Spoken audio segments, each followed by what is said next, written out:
Howdy mga human being at naimbitahan nga tayo sa BP Night 2025, ang sorpresa, pasabog at engranding event na napuntahan ko this 2025. Gusto niyo sumama? Syempre sasamahan niyo ako sa vlog na to. Ayan, 7 AM, get ready na tayo. Magiging tao na naman po tayo for today's video. Opo, ayan, anyways, yung hair and makeup ko dyan ay si Mr. Kyle Loyola. Ayan, tinuturing ko na talaga siya na makeup artist ko kasi sobrang galing, mahusay, quality yung makeup, kaya pabook na kayo. At dahil nga ready na ako, napaka-pogi na, on the way. Ayan, after 30 days, nakarating na din. Charis. Andito na kami sa Marriott Grand Ballroom here in Pasay. Habang waiting pa ako sa ibang content creators at agency na mag-a-assist sa amin, as a mahiyain, dito muna ako sa CR nag-picture, nag-video, nag-TikTok. Lahat na. Kasama ko na nga ang Hit PH, yung agency, at yung ilan sa mga content creators na mga kasama namin ngayon. Ito talagang dalawa to yung nagdala eh. Pasabog eh.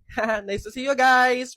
Dahil like what I said, talagang pasabog tong event na to, tong BP Night 2025. Meron silang pa-hotel room, daming pagkain. Di talaga kami nila pinabayaan dito. Thank you po.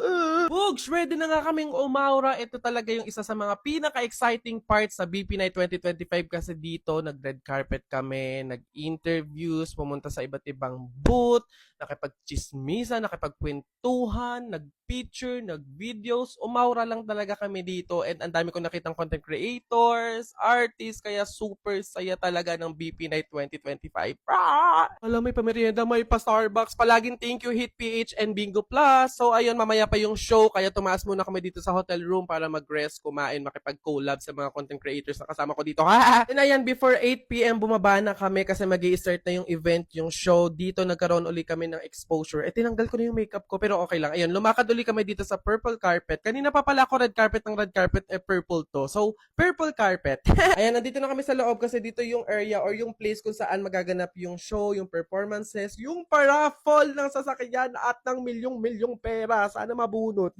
Talagang patuloy ang pagpapasabog. Meron kasi silang pa PR package. PR package? May pag-gift sila sa amin, day! Nandito na naman po tayo sa mga sosyal na pagkain at mga pangyayamanin na hindi tinatanggap ng sikmura natin. Pero yeah, masarap. Dumating na nga tayo sa exciting part ng BP Night 2025.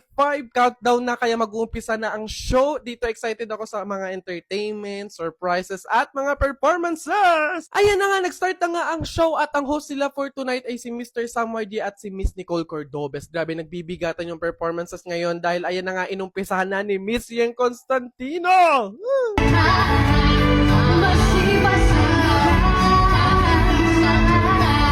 Siyempre, hindi mawawala yung ating bida din for tonight, ang mga Bingo Plus Board of Directors. Hello po, pengin pera. Habang nanonood, eto si Sad kumain na ng kumain. Alam niyo, imbis na mabusog ako sa kinakain ko, nabusog pa ako sa mga performances. Alam niyo kung bakit? Si Piolo Pascual lang naman ang sunod na kumanta. You can win everything, but you can't try.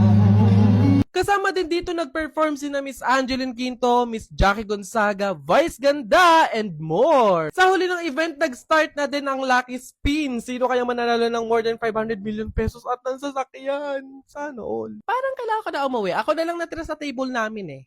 Once again, thank you so much BP and Hit PH sa pag-invite po sa amin. Super nag-enjoy kami. Panibagong experience and achievement na naman to para sa amin. Also, thank you so much sa panonood. Send and receive good vibes. Sino na namang na-invite sa isang event? Si Ken Koy! Howdy mga human being! Samahan nyo ko ngayong araw na to! Let's go! Ano nga bang event yung pinuntahan ko? Ito nga ang Game Zone The Grand Launch. Meron na naman panibagong fun and enjoyment na mga games na ginawa at ipinakilala para sa atin! Sa event nga pala na to, meron silang iba't ibang klaseng booth na mga games kung saan eto yung mga pinaglalaro namin dito. Super fun and nakaka-enjoy talaga, lalo na with the family and friends or kapag may extra kang time. Pumasok na kami sa Grand Ballroom kasi malapit na mag-start yung event. Excited na ako. I-comment nyo dyan kung sino yung first ever endorser ng Game Zone. Meet our President Sir Jasper Vicencio. Ang bait nyo ka mo, nilalapitin niya talaga yung mga table para i-greet. Ayun po, hello po Sir Jasper, pengin pera. Eto na ang new face at ang first ever endorser ng Game Zone, the one and only Vice Ganda! Grabe, pagbigatin mo, pasabog. Dito is nagkaroon ng media interview at ng question and answer si Miss Vice Ganda and si Sir Jasper Vicencio about sa partnership ng Game Zone. Also, ano ba yung benefit and yung saya na may idulot ng Game Zone. Dito ipinanood din sa amin ng newest commercial ng Game Zone. Ayun, so after event, umuwi akong happy kasi napakasaya ng experience na to at ng opportunity. At syempre, may nauwi pa tayong giveaway. Thank you, Game Zone! And congratulations! Howdy people! Welcome sa ating short vlog at ngayon samahan nyo kami sa aming graduation ball. Ayan, gabi pa lang nag-DIY na ako ng aking magiging kapa, yung kapa ng suit ko kasi nirentahan ko yung damit na yun na walang kapa. So mas maganda may kapa siya. Nilagyan ko lang siya ng bling-bling na ganyan. Tapos, ayan yung susuotin ko mga people, red na red tayo tapos with black na kapa. Yan siya. And yeah, inaayusan na tayo. Thank you so much, Sir Kyle, para sa ating hair and makeup for today. Ayan na nga, medyo nabubuo-buo na tayo, no? Kahit pa paano, nagbumukha na siyang tao. May pa behind the scene, nagpa-video pa talaga kay Trisha. Thank you so much. On the way, kita nyo naman yung ulan na yan, ang visit na panahon na yan. May pa-party kayo, tapos ganyan, ulan-ulan, di sayang yung makeup, sayang yung suot, wala din. We're here na! Sila nga pala yung naghintay sa amin sa gate para sabay-sabay daw kami mag-grand entrance. Kaso anong nangyari, nasaluduhan kami ng gate. So wala din, kawawa. O, diba pang star of the night ang atake? Aminin nyo talagang ang pogi. And mga people, ayan, welcome sa aming school, City College of Tagaytay. Grabe, no? Talagang ulan ng ulanan.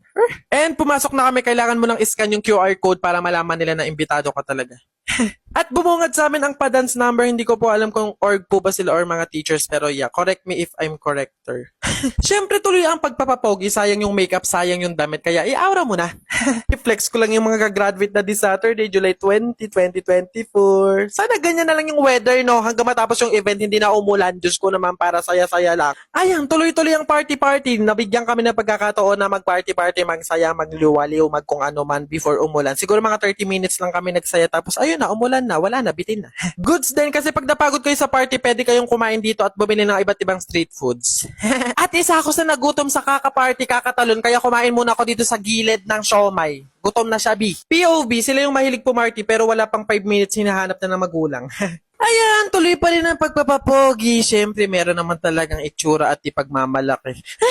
Sa huli, umulan ng sobrang lakas kaya tinapos na agad yung event kaya pumili na kami para magkaroon ng ayuda ng pagkain. Ayan, tapos kumato kami sa office ng dean para doon kami makikain. Di ba, walang hiya. Tapos na, umuwi na ako. Ayun, nagtanggal ako ng makeup. Tapos okay, natutulog na ako. Thank you for watching. Love you all. Send and receive good vibes. Mwah. Howdy people! Tara, samahan niyo ako sa graduation picture ko. Siyempre mga people, maliligo tayo para hindi amoy maasim. Toothbrush din po tayo para hindi sabog ang hininga.